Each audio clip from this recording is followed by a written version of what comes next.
بسم اللہ الرحمن الرحیم۔ گمنام ہیرو کے معزز ناظرین، السلام علیکم۔ آئیے چلتے ہیں کہانی کی طرف۔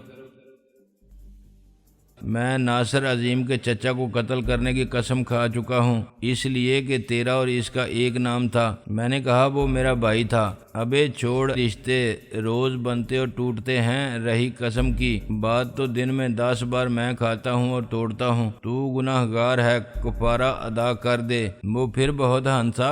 ابے کفارے کی اولاد، میرے ساتھ کچہری چل کے دیکھ کیسے کیسے مومن آتے ہیں، حلف اٹھاتے ہیں۔ قرآن پر ہاتھ رکھ کے اس نے اپنے دونوں کانوں کو ہاتھ لگایا۔ پیسے لیتے ہیں جھوٹی گواہی دینے کے لیے۔ پولیس ان کو بتا دیتی ہے کہ انہیں کیا کہنا ہے اور وہ چشمدید گواہ بن جاتے ہیں۔ میں بونچکا رہ گیا۔ قرآن پر ہاتھ رکھ کے جھوٹی قسم کھاتے ہیں؟ ہاں، اللہ معاف کرے، میں بھی کھا چکا ہوں 2 بار۔ 1000 روپے پہلی بار ملے تھے، دوسری بار 2000۔ دیکھنا یار، ہماری بھی تو مجبوری ہے، اللہ مجبوروں کو معاف کرنے والا ہے۔ ڈاکہ تو نہیں ڈالا میں نے، جیب تو نہیں کاٹی، اور پھر میری وجہ سے ایک آدمی بچ گیا، ورنہ اسے پھانسی ہو جاتی۔ جان بچانا تو نیکی ہے نا، اور اس کا ثواب اور جھوٹی قسم کا گناہ حساب برابر۔ میں نے کہا بکواس مت کر، میں نے کیا تجھ سے کچھ کہا ہے؟ پوچھا ہے کہ تو ایسا کیوں کرتا ہے؟ تیرے کہنے سے آسمان نیچے اور زمین اوپر نہیں ہو سکتی۔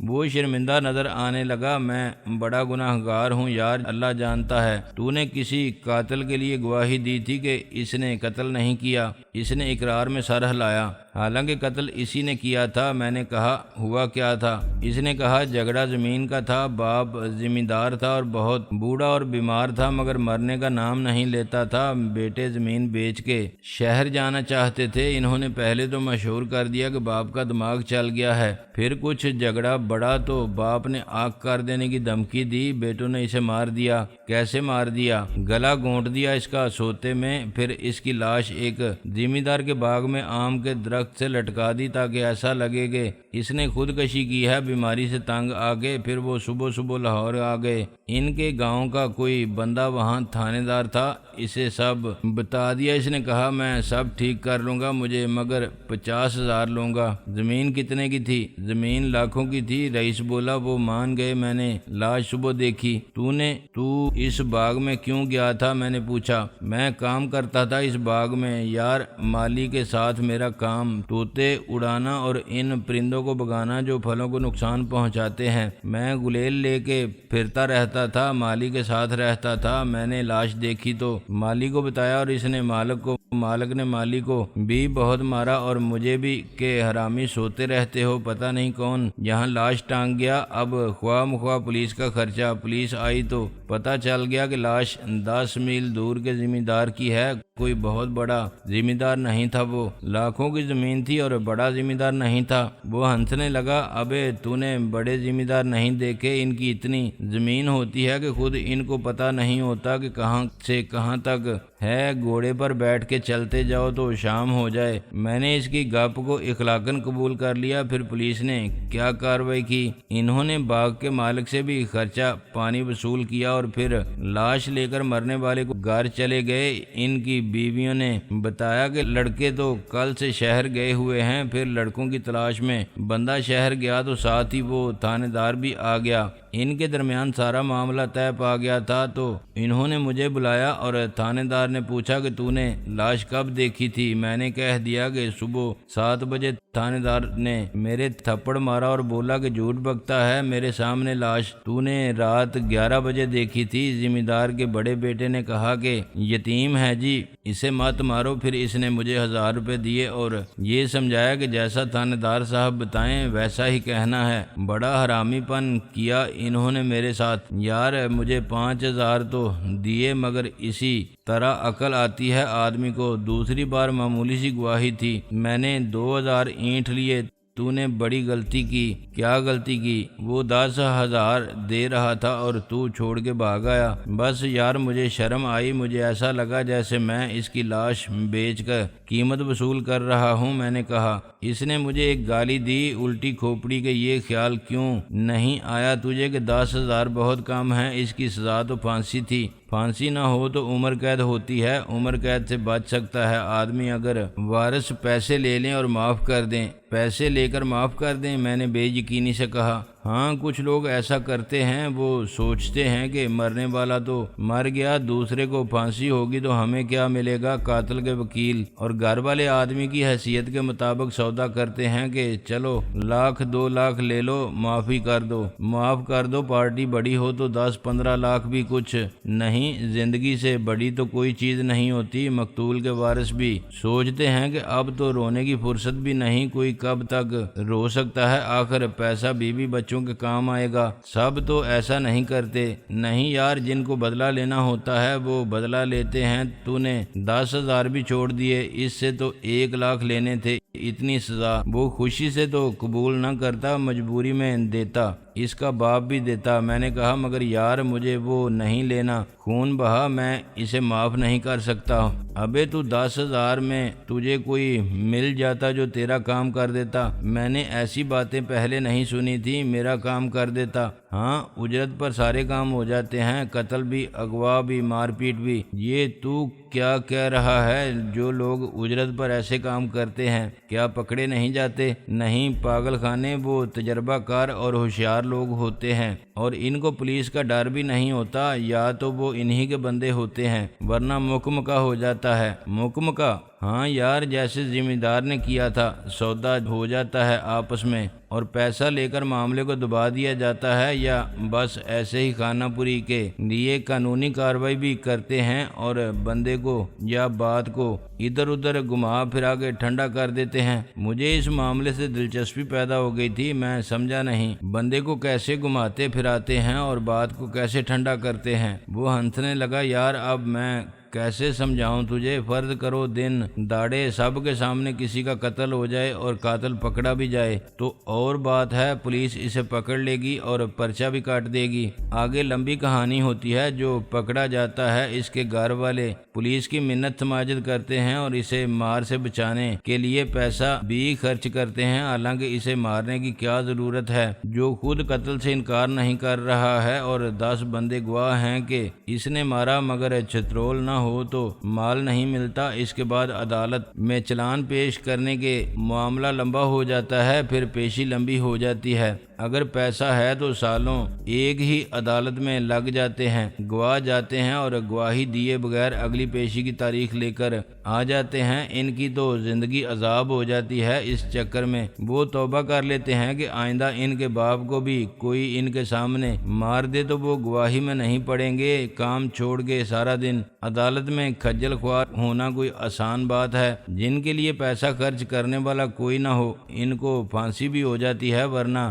چھوٹی عدالت سے بڑی عدالت اور سب سے بڑی عدالت تک کیس پہنچنے میں کیس ختم ہو جاتا ہے، گواہ ادھر ادھر ہو جاتے ہیں یا فوت ہو جاتے ہیں، ورنہ پولیس اپنے گواہ لے آتی ہے اور جن کا بندہ قتل ہوتا ہے وہ بھی جان چھڑاتے ہیں۔ لیکن فرض کر قتل کسی کے سامنے نہ ہو، کام بہت آسان ہو جاتا ہے، جیسے ذمہ دار کے قتل کو خودکشی بنا دیا تھا، کسی کو حادثہ بنا دیتے ہیں، مار کے سڑک پر ڈال دیتے ہیں اور رات کو اس پر سے کوئی گاڑی گزر جاتی ہے، زہر سے مار کے ہارٹ فیل کی رپورٹ بھی لی جا سکتی ہے۔ بیٹا سب پیسے کا کھیل ہے، مال خرچ کر سکتا ہے کوئی، تو قاتل پکڑا ہی نہیں جاتا۔ غلط بندے کے سارے الزام ڈال کے وقت ضائع کرتے ہیں، تفتیش میں یا کوئی لوارث مل جائے تو اس کو لٹکوا دیتے ہیں۔ مجھے تو پتا ہے ایک بندے کی بیوی کو رات کے وقت کسی چور نے قتل کر دیا تھا، بیوی کی آنکھ کھل گئی تھی اور اس نے شور کیا تو چور نے اس کے سر پر ڈنڈا مارا اور وہ ڈنڈا وہیں پھینک کے بھاگ گیا۔ پولیس نے شوہر کو پکڑ لیا، اس پر قتل ڈال دیا اور وجہ یہ بتا دی کہ اس کی کسی سے یاری تھی، دوسری شادی کرنے کے لیے اس نے پہلی بیوی کو خود مارا۔ کوئی چور شور نہیں، اس بندے کی کسی نے نہیں سنی، اس کو اتنا مارا کہ اس نے اپنی جان بچانے کے لیے مان لیا کہ قتل خود اس نے کیا تھا، اس کے پاس پیسہ ہوتا تو بچ جاتا۔ پولیس کو کیا ضرورت ہے قاتل کو تلاش کرنے کی اور تفتیش کے چکر میں پڑنے کی؟ چلان پیش کر دیا کہ قاتل خود مدعی ہے، ان کی ذمہ داری ختم، اور اگر مارا جاتا چور تب بھی وہی پکڑا جاتا کہ اس کی بیوی کا کوئی آشنا تھا جو اس سے ملنے آیا تھا، شوہر نے قتل کر دیا۔ میں نے کہا یہ تو بڑی ناانصافی ہے۔ وہ ہنسا، انصاف ملے گا اللہ میاں کے پاس بیٹا، یا پھر اس کو جو طاقتور ہو، جس کے پاس سفارش ہو یا پیسہ ہو۔ میں نے تجھے ایک مثال دی تھی، مگر ایسا ہوا تھا ایک بندے نے خود بیوی کو مارا اس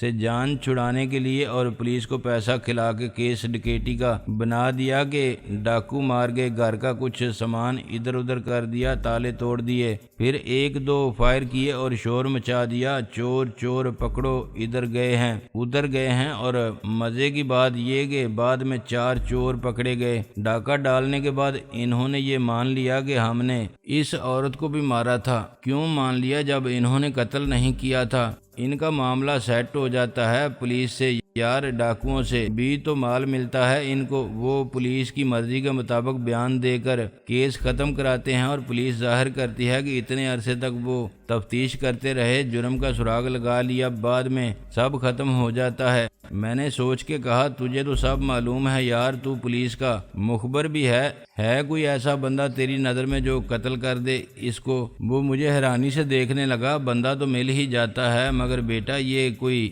راج مزدور کا یا موٹر مکینک کا کام نہیں ہے۔ کتنی اجرت لے گا وہ؟ 5-10 ہزار۔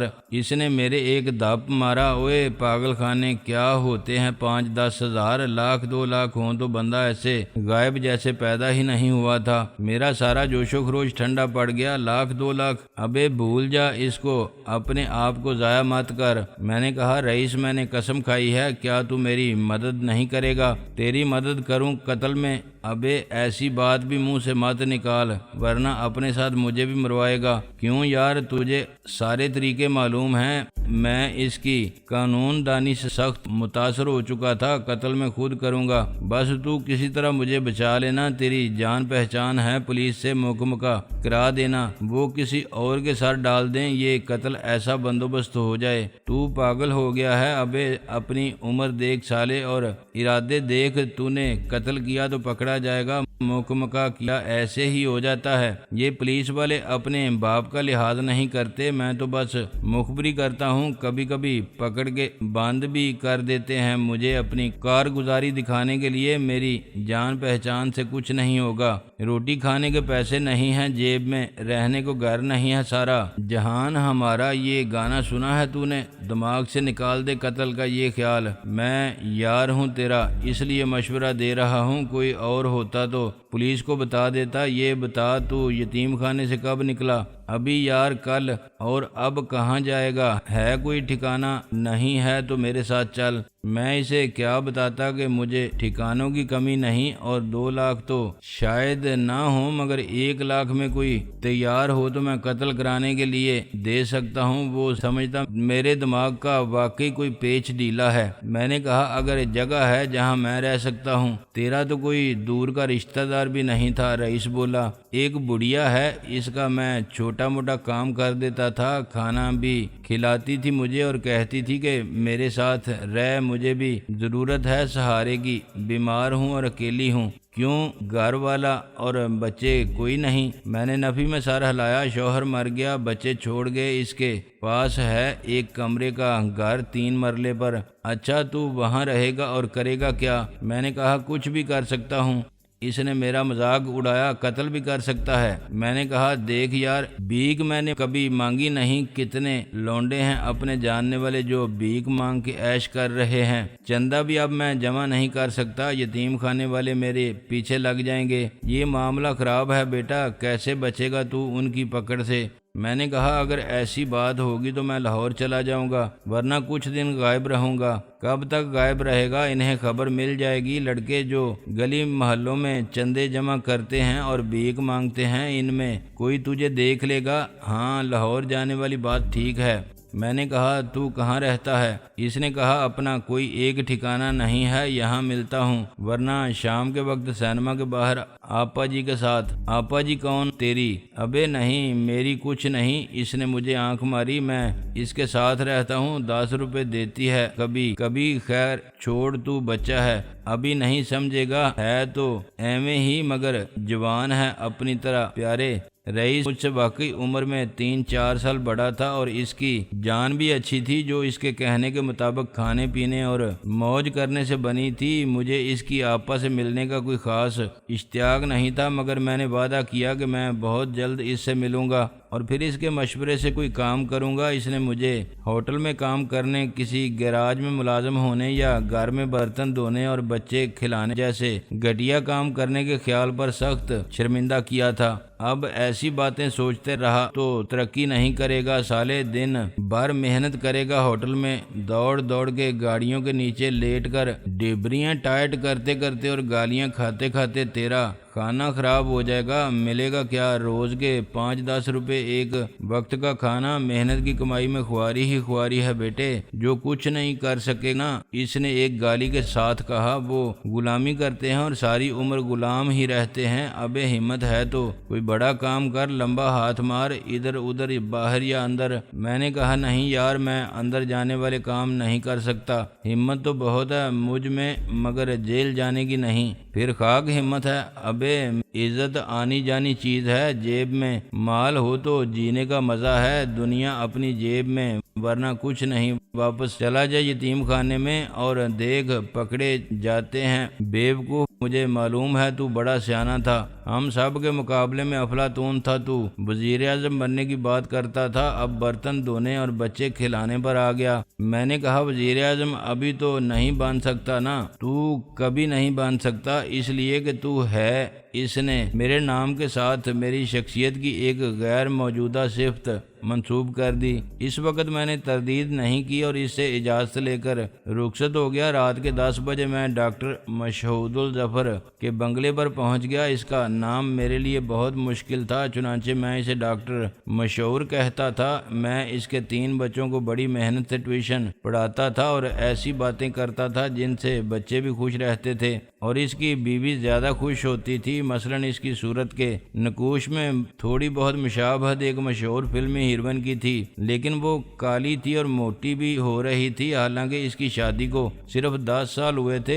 ایک دن میں اس فلمی ہیروئن کی تصویر کسی فلمی رسالے سے نکال کے لے گیا اور جب وہ آئینے کے سامنے بیٹھی چہرے پر رنگ گورا کرنے والی کریم مل رہی تھی تو میں نے اس سے کہا بیگم صاحبہ دیکھیں آپ میں اور اس میں کوئی فرق نہیں۔ میں نے وہ تصویر اس کے سامنے ڈریسنگ ٹیبل پر رکھ دی۔ کتنی ملتی ہے اس سے آپ کی صورت؟ اس نے تصویر کو اور پھر خود کو آئینے میں دیکھا اور شاید اسے آئینے پر اعتبار نہیں آیا تو اس نے مجھ سے مسکرا کے کہا بدتمیز۔ میں نے کہا آپ ناراض ہو گئی بیگم صاحبہ، میں نے جھوٹ تو نہیں بولا تھا۔ اس نے اداسی سے مسکرا کے کہا نہیں ناراضی کیسی، مگر کہاں میں کہاں یہ۔ میں نے کہا بس آپ کا تھوڑا سا وزن زیادہ ہو گیا ہے، آپ چند دن میں کم کر سکتی ہیں اور یہ فلم سٹار تو میک اپ سے حسین نظر آتی ہیں۔ اس نے خوش ہو کے مجھے اور مختلف زاویوں سے اپنے جسم کو دیکھا اور پھر ٹھنڈی سانس لی۔ ٹھیک کہتا ہے تو، کتنا شوق تھا مجھے فلم میں کام کرنے کا۔ میں نے کہا قسم خدا کی آپ فلموں میں جاتی نا